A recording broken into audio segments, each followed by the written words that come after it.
Iran తీవ్ర ఆర్థిక సంక్షోభంలో కూరుకుపోతోంది. డాలర్ విలువతో పోలిస్తే భారీగా పతనమవుతోంది ఇరాన్ కరెన్సీ. $1కు 12 లక్షల రియాల్స్ పలుకుతోంది. ఇరాన్పై యుఎన్ఓ అణు ఆంక్షలు విధించిన నేపథ్యంలో ఆయుధ ఒప్పందాలు నిలిచిపోయాయి. దీంతో తీవ్రంగా రియాల్ పతనమవుతోంది. భారీగా నిత్యావసరాల ధరలు పెరిగిపోయాయి. దేశవ్యాప్తంగా పవర్ గ్రిడ్ల వైఫల్యం కొనసాగుతోంది. దీంతో రోజుల తరబడి జనాలు చీకట్లోనే మగ్గుతున్న పరిస్థితి. ఇటీవలి కాలంలో యుద్ధం కొనసాగిన వేళ ఇరాన్ అప్పటి నుంచి ఆర్థికంగా కుదేలవుతోంది. ఇక ఇజ్రాయెల్తో యుద్ధం తర్వాత ఇరాన్ పూర్తిస్థాయి బడ్జెట్ అంతా కూడా యుద్ధంలోనే ఖర్చు చేసినట్టుగా తెలుస్తోంది. దీంతో ఇరాన్లో ఒక్కసారిగా నిల్వలు పతనమైపోయాయి. క్రూడ్ ఆయిల్ ఉన్నప్పటికీ కూడా ఇరాన్లో ఆర్థిక పతనం, ఆర్థిక మందగమనం కొనసాగుతున్న పరిస్థితి కనబడుతూ ఉంది. యుఎన్ఓ ఆంక్షల వల్ల ఆయుధ ఒప్పందాలు నిలిచిపోయాయి. దీంతో రియాల్ తీవ్రంగా పతనమైనట్టుగా తెలుస్తోంది. మొత్తం మీద ఇరాన్ దేశం పరిస్థితి చాలా ఆర్థికంగా దిగజారిపోతుంది. పశ్చిమాసియా దేశం ఇరాన్ తీవ్రంగా అతలాకుతలమవుతుంది. డాలర్ విలువతో పోలిస్తే కరెన్సీ రికార్డు స్థాయిలో 12 లక్షల రియాల్స్. ఎస్, మీరు వింటుంది ఏమే, ఒక్క అమెరికా డాలర్ ఈక్వల్ టు 12 లక్షల ఇరాన్ రియాల్స్. ఈ విషయం నమ్మశక్యంగా లేదా, కానీ ఇది వాస్తవం. ఒక్క అమెరికన్ డాలర్, ఒక US dollar equal to 1.2 million Iran riyals, అంటే 12 లక్షల ఇరాన్ రియాల్స్తో సమానం. ఒక్కసారి ఊహించుకోండి, ఒక్క అమెరికన్ డాలర్, ఎస్, ఒకే ఒక్క అమెరికన్ డాలర్ విలువ 12 లక్షల ఇరాన్ రియాల్స్కు సమానమైందంటే ఎంత దారుణంగా ఇరాన్ కరెన్సీ పతనమైందో అర్థం చేసుకోవచ్చు. అణు ఆంక్షల ఎఫెక్ట్ ఆ దేశంపై తీవ్రంగా పడింది. అవి ఆర్థిక వ్యవస్థను ఉక్కిరి బిక్కిరి చేస్తున్నాయి. రియాల్ కుదేలవడంతో ప్రజల రోజువారీ జీవితం పూర్తిగా అస్తవ్యస్తమవుతోంది. మాంసం, బియ్యం, నిత్యావసరాల ధరలు భారీగా పెరిగిపోతున్నాయి. ఓవైపు ధరల మోత. ఇజ్రాయెల్ అమెరికాతో ఉద్రిక్తతల గురించి ప్రజలు ఆందోళన చెందుతున్నారు. అమెరికన్ ప్రెసిడెంట్ డొనాల్డ్ ట్రంప్ అధికారంలోకి వచ్చిన తర్వాత ఇరాన్పై ఆంక్షలతో విరుచుకుపడుతున్నారు. ఇరాన్తో ముడి చమురు వ్యాపారం చేస్తున్న సంస్థలపై ఆంక్షలు విధించారు. అందులో చైనాకు డిస్కౌంట్ విక్రయిస్తున్న చమురు సంస్థలు కూడా ఉన్నాయి. ఈ సెప్టెంబర్లో ఐక్యరాజ్యసమితి ఇరాన్పై అణు ఆంక్షలను పునరుద్ధరించింది. దీంతో విదేశాల్లో ఉన్న ఇరాన్ ఆస్తులు స్తంభించాయి. ఆయుధ ఒప్పందాలు నిలిచిపోయాయి. ఇరాన్ బాలిస్టిక్ మిసైల్స్ ప్రోగ్రాంలో ఏదైనా పురోగతి ఉంటే కఠిన చర్యలు ఎదుర్కోవాల్సి ఉంటున్న పరిస్థితి. దీంతో ఇరాన్ ఆర్థిక వ్యవస్థ పూర్తిగా దిగజారిపోయింది. ఇక ఇరాన్కు ఇంటా కొన్ని సమస్యలున్నాయి. అవినీతి, అసమర్థ నిర్వహణ వంటివి ఇరాన్ లోపల వేధిస్తున్నాయి. పవర్ గ్రిడ్ల వైఫల్యంతో దేశంలో గంటల పాటు బ్లాక్అవుట్లు చవిచూస్తున్నారు. ఇరాన్లో ఉష్ణోగ్రతలు కనిష్ట స్థాయికి పడిపోతున్న నేపథ్యంలో ఇంధన సంక్షోభం వెంటాడుతోంది. భారీ స్థాయిలో సహజ వాయువు నుండి చమురు నిక్షేపాలున్నప్పటికీ కూడా వాతావరణ పరిస్థితులకు అనుగుణంగా ఇంధన రంగాన్ని సిద్ధం చేయలేకపోతుందనే వాదన ఉంది. దీంతో కీలక సమయాల్లో ఇంధన కొరత ఏర్పడుతున్నట్టుగా తెలుస్తోంది. ఇక అణ్వస్త్ర కార్యక్రమాల కారణంగా అంతర్జాతీయ ఆంక్షల నేపథ్యంలో ఇరాన్ ఆర్థిక వ్యవస్థ కొన్నేళ్లుగా పతనావస్థలో కొనసాగుతోంది.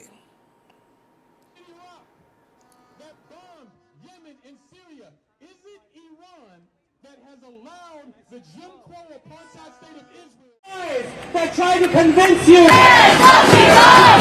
we want justice, you say, hey?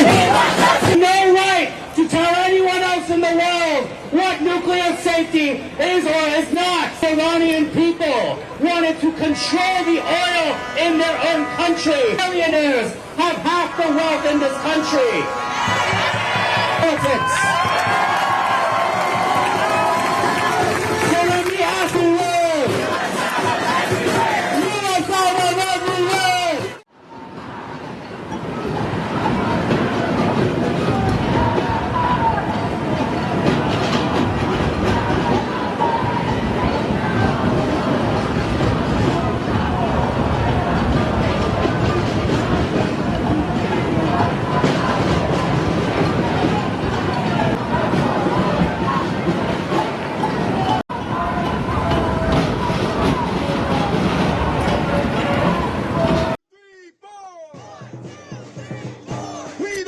Your racist war. 1, 2, 3, 4. We don't want your racist war.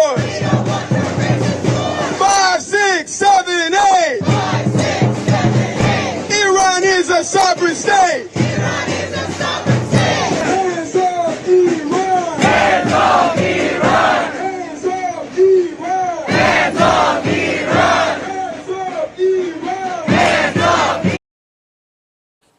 ఒక అమెరికన్ డాలర్ విలువ 12 లక్షల ఇరాన్ రియాల్స్. మీరు వింటుంది నిజమే.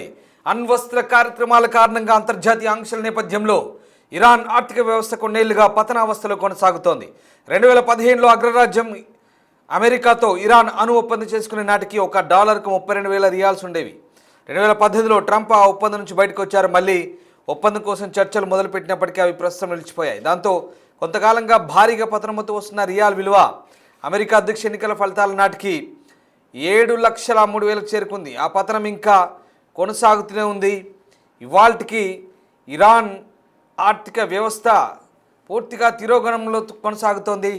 తిరోగమనం దిశగా వెళ్తున్న ఇరాన్ రియాల్ విలువ అమెరికా డాలర్కి $1 = 12 లక్షల ఇరాన్ రియాల్స్ అంటే అర్థం చేసుకోండి ఎంత ఘోరంగా పడిపోయిందో.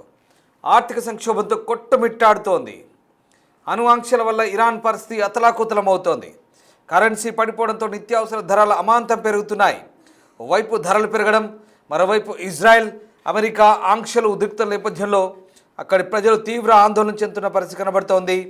ఇక ముడి చమురు నిల్వలు ఉన్నప్పటికీ కూడా వాటిని సరైన రీతిలో వినియోగించుకోకపోవడంతో ఇరాన్కు కష్టాలు తప్పట్లేదు.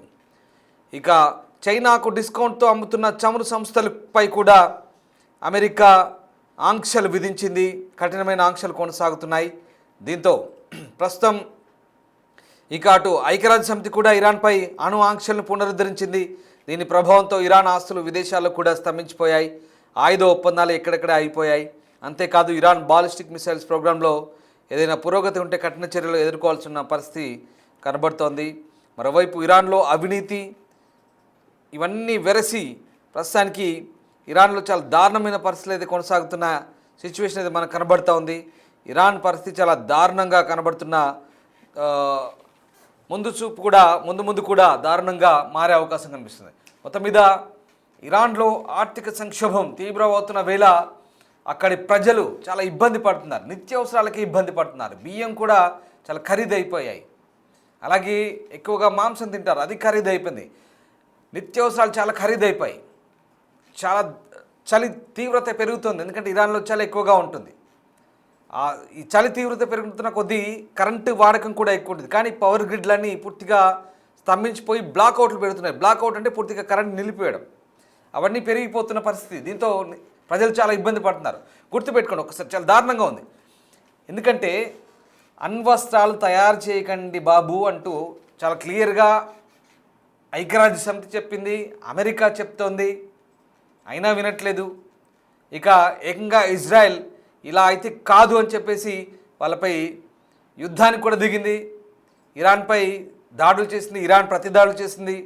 తర్వాత అమెరికా సహాయంతో B-2 బాంబర్తో మళ్ళీ ఆ న్యూక్లియర్ కాంప్లెక్స్ని కూడా పూర్తిగా డిస్ట్రాయ్ చేశామని అమెరికా చెప్పుకుంది. అయినప్పటికీ కూడా ఎక్కడ ఇరాన్ కాంప్రమైజ్ కావట్లేదు. ఇక ఈ ఆంక్షల నేపథ్యంలో పూర్తిగా ఎక్కడికక్కడ పరిస్థితులు దిగజారుతున్నాయి. చమురు నిల్వలు ఉన్నప్పటికీ కూడా వాటి అమ్మడానికి వాళ్ళ దగ్గర కొనే వాళ్ళు ఎవరైతే ఉంటారో వాళ్ళపైన అమెరికా ఆంక్షలు విధిస్తోంది. దీంతో వెనకాడుతున్నారు అందరూ. నలువైపులా ఒత్తిడి, నిర్బంధం పెరుగుతోంది. దీంతో ఇరాన్ పరిస్థితి చాలా దారుణంగా తయారవుతోంది. చాలా దారుణం. ఒకప్పటి ఇరాన్ వేరు. ఒకప్పటి ఇరాన్ 1970 దశకాల్లో ఇరాన్ చాలా లగ్జరియస్గా విలాసవంతంగా ఉండేదని చెప్తారు. యూరోపియన్ దేశంలాగా ఉండేదని చెప్తున్నారు. ఎప్పుడైతే ఇస్లామిక్ రిపబ్లిక్ ఆఫ్ ఇరాన్ ఇమామ్ ఖోమెనీ నేతృత్వంలో ఒక రెవల్యూషన్ వచ్చి ఆ రెవల్యూషన్ తర్వాత ఇరాన్ ఏర్పడదో పూర్తిగా ఒక మతపరమైన దేశంగా, ఒక మత ఛాందసవాద పాలకులు అక్కడ తయారవడం వల్ల పూర్తిగా ఆంక్షలు, నిర్బంధాలు, రకరకాల అక్కడ ప్రజలు కూడా వ్యతిరేకించారు. సరే, వాళ్ళ సిద్ధాంతాలు, నిబంధనలు ఉన్నాయనుకోండి, పరిపాలించుకోవడం మట్టుకు బాగానే ఉంటుంది. కానీ అక్కడ కొన్ని నిబంధనలు ఇతరులకు ఇబ్బందికరంగా మారాయి, కొన్ని దేశాలకు ఇబ్బందికరంగా మారాయి. మరి ముఖ్యంగా తీవ్రవాదులకు సహాయ సహకారాలు అందించడం, హెజ్బుల్లా లాంటి తీవ్రవాదులకు, హమాస్ లాంటి తీవ్రవాదులకు సహాయ సహకారాలు అందిస్తూ వాళ్ళకు ఫండింగ్ చేస్తూ పూర్తిగా ఇజ్రాయెల్పై, ఈ ఉద్దేశమైన ఇజ్రాయెల్పై ఇక్కడ మతపరమైన, కేవలం మతపరమైన విధానాలే. ఇరాన్ ఇస్లామిక్ పాలకులకు యూదులు అంటే పడదు, ఇజ్రాయెల్ యూదులు అంటే పడదు. ఇజ్రాయెల్ యూదులపై అనవసరమైన దాడి, అనవసరంగా కెలుక్కొని ఇజ్రాయెల్తో, ఇదంతా కేవలం ఒక మతపరమైన కారణమే. సో ఇస్లామిక్ రెవల్యూషన్ ఎప్పుడైతే ఏర్పడిందో అప్పటి నుంచి ఆ మిగతా దేశాలపై కోపం పెంచుకున్నారు అనవసరంగా. దాంతో ఈ పతనావస్థ. సో దాంతో ఇజ్రాయెల్ ఊరుకుంటుందా? హమాస్కు హిజ్బుల్లాకు మద్దతు తెలిపి వాళ్ళపై ముసుగొల్పితే ఇజ్రాయెల్ ఊరుకుంటుందా? చూస్తూ ఊరుకోదు. ఎక్కడ ఏ మూలన్నా, ఆఖరికి మొన్న సీజ్ ఫైర్ కూడా ఉల్లంఘించి లెబనాన్లో హెజ్బుల్లా కమాండర్ ఉన్నాడని తెలిస్తే కూడా మొన్న బాంబు దాడి చేసి హెజ్బుల్లా కమాండర్ని కూడా తబతబై, అని పేరు తబతబైని కూడా లేపేసింది. అంత దారుణంగా ఉంటుంది ఇజ్రాయెల్తో పెట్టుకుంటే ఎంత దారుణంగా ఉంటుందో మొన్నే నిరూపించింది. సౌత్ లెబనాన్లో, సౌత్ బీరుట్లో తబతబై అతని పేరు, అతన్ని లేపేసింది chief commander, chief of staff హెజ్బుల్లాకి. సో అతన్ని లేపేసింది. అలా ఉంటుంది. సో హిజ్బుల్లాను, హమాస్ను ఉసిగొల్పి ఇరాన్ ఇజ్రాయెల్ పైకి ఉసిగొల్పింది. వాళ్ళందరికీ ఫండింగ్ చేస్తూ ఇన్ని రోజుల పాటు ఒక రకంగా ఈ పిచ్చితో ఆ దేశాల సర్వనాశనానికి కారణమైన ఇరాన్ ఇప్పుడు అనుభవిస్తోంది. ఇవాళ పాలస్తీనాకి ఇజ్రాయెల్కున్న గొడవలు వాళ్ళు శాంతి చర్చలతో వాళ్ళంతా కూడా పరిష్కారం చేసుకునే దిశలో ఉన్నారు. దశాబ్దాల గొడవ. సరే, మనం దాని లోతుల్లోకి వెళ్ళలేం. ఎప్పుడో యాసర్ అరాఫత్, మీకు తెలిసే ఉంటుంది, యాసర్ అరాఫత్ ఉన్నప్పటి నుంచి కూడా ఉన్నటువంటి ఆ శాంతి చర్చలు మీకు తెలిసే ఉంటుంది. యాసర్ అరాఫత్కు శాంతి బహుమతి కూడా వచ్చింది అప్పుడు. ఆయన కాలం నుంచి కూడా ఉన్నాయి. అవన్నీ వాళ్ళు పరిష్కరింది. ఇక్కడ అనవసరంగా ఈ ఇరాన్ ఎప్పుడైతే ఇన్వాల్వ్ అయిందో అక్కడ ఈ హమాస్, హెజ్బుల్లాని ఎంకరేజ్ చేయడంతో, ఫండింగ్ చేయడంతో ఈ దేశాలపైకి దాడులు ఇలా. అందుకే చెడపక్కరా చెడేవంటారు కదా, అది పరిస్థితి. ఇప్పుడు ఇరాన్ పరిస్థితి దారుణంగా ఉందంటే చాలా దారుణంగా అయిపోయింది. పశ్చిమ దేశాల ఆంక్షలతో, ఐక్యరాజ్య సమితి ఆంక్షలతో ఇరాన్ పరిస్థితి ఇలా తయారవుతుంది. అంతేకాదు మన పొరుగు దేశమైన పాకిస్తాన్ కూడా ఇస్లామిక్ బ్రదర్హుడ్ పేరుతో ఇరాన్ సహకరిస్తోంది పాకిస్తాన్కు, భారత్కు పై వ్యతిరేకంగా. ఇదిగో ఇలా ఉంటుంది పరిస్థితి. సరే, ఇక్కడ మన ప్రస్తావన ఎందుకు వచ్చిందంటే మన శత్రువు పాకిస్తాన్ కూడా ఇరాన్ సహకారం అందిస్తోంది. మనము ఎన్నో దశాబ్దాల కాలంగా ఉన్నటువంటి స్నేహ సంబంధాన్ని, స్నేహాస్తాన్ని చాచిన సాంస్కృతిక లేదా ప్రాచీన వారసత్వ ఏదైతే సంబంధాలను మనం ఇంకా కంటిన్యూ చేస్తున్నామో, కానీ ఇక్కడ ఈ దేశాలు వాటికి నచ్చట్లేదు.